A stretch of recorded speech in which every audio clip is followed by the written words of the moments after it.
Number 1. Think from your teen's point of view. To understand why your teenager may be acting stubborn, you need to first understand what your teen is thinking. Try to understand what it is that makes your teen feel truly interested or motivated with. Once you understand your teen's way of thinking, you will be in a better position to deal with any arguments or disagreements. Number 2. Be firm but flexible. It's important to be firm with your teenager, but you also need to be flexible. There will be times when you need to stand in your position, but there are also times when it's better to let them have their way. For example, if they are asking to go to a party that you don't think is appropriate, you may need to be firm and tell them no. But if they're asking to wear a certain piece of clothing that you don't love, it might be better to let them have their way. So, the key is to know when to be firm and when to be flexible. Number 3. Don't shout or get angry.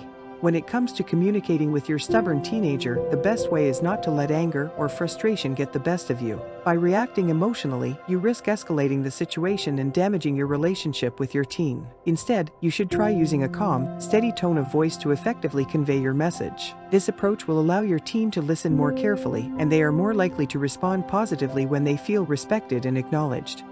Number 4. Don't take it personally.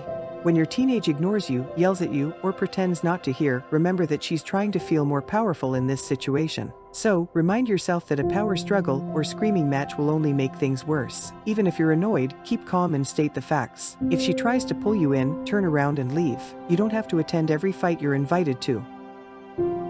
Number 5. Give them some space. There will be times when the best thing you can do is to give your teenager some space. If they're feeling stressed or overwhelmed, they may just need some time to themselves. Respect their need for independence and privacy and try not to hover too much. At the same time, make sure that you're still available if they need to talk. Let them know that you're there for them, but try not to push too hard.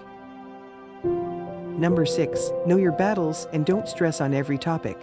With your stubborn teenager, there are bound to be many fights and disagreements that can almost be a daily affair. If you indulge in every disagreement and fight with your teen, it will make your teen act more stubborn towards you. Instead, understand what topics are more important and need to be taken up with your teen, even if you know it will be a disagreement. Instead, make sure you don't communicate displeasure with anything and everything that your teen does. Pick your topics depending on the necessity and importance.